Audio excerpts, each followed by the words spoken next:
আমরা যদি ঐক্যবদ্ধ থাকি তাহলে যেমন শেখ হাসিনার মতো ফ্যাসিস্টকে আমরা বিদায় করতে পারি, তেমনি অবশ্যই আমরা সংস্কারকেও বাংলাদেশে নিশ্চিত করতে পারব।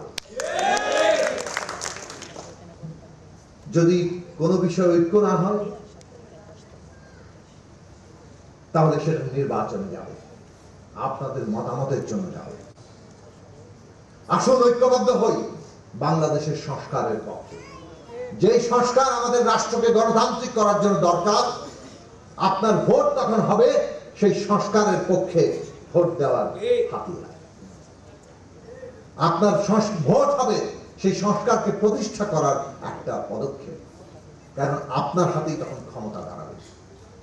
আগামী দিনে যাতে জবরদস্তি চলতে না পারে, পেশি শক্তি চলতে না পারে, আপনার ভোট কেউ কেড়ে নিতে না পারে, তার জন্য আমাদের জনগণের 5ই আগস্টের মতো ঐক্য দরকার। ভোট তো লাগবেই, আপনারাও বলেছেন। ভোটের আগে বিচার চাই, সংস্কার চাই, ভোটও চাই। এই 3 মিলেই আমাদেরকে নতুন বাংলাদেশ করতে হবে। কিন্তু ভোটে আমাদের বিচার এবং আমাদের সংস্কার নিশ্চিত হবে কিনা সেই রায় কিন্তু আপনাদের দিতে হবে।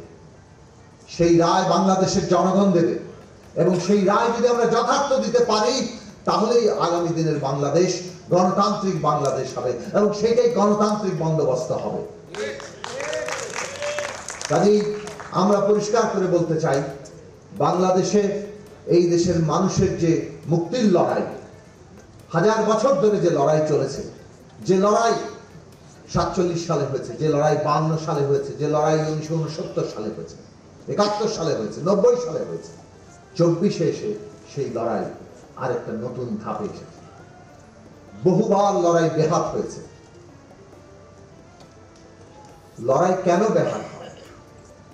কারণ আমরা যখন বিজয় লাভ করেছি বলে মনে করি, তখন আমাদের এই যে সংগঠিত ঐক্যের জায়গা, এইটাকে আমরা ছেড়ে দিই।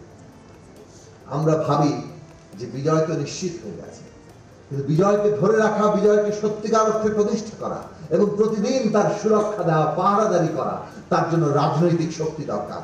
রাজনৈতিক শক্তি যদি জনগণের পক্ষে না থাকে তাহলে সেখানে জনগণের কোনো দাবি আদায় হয় না।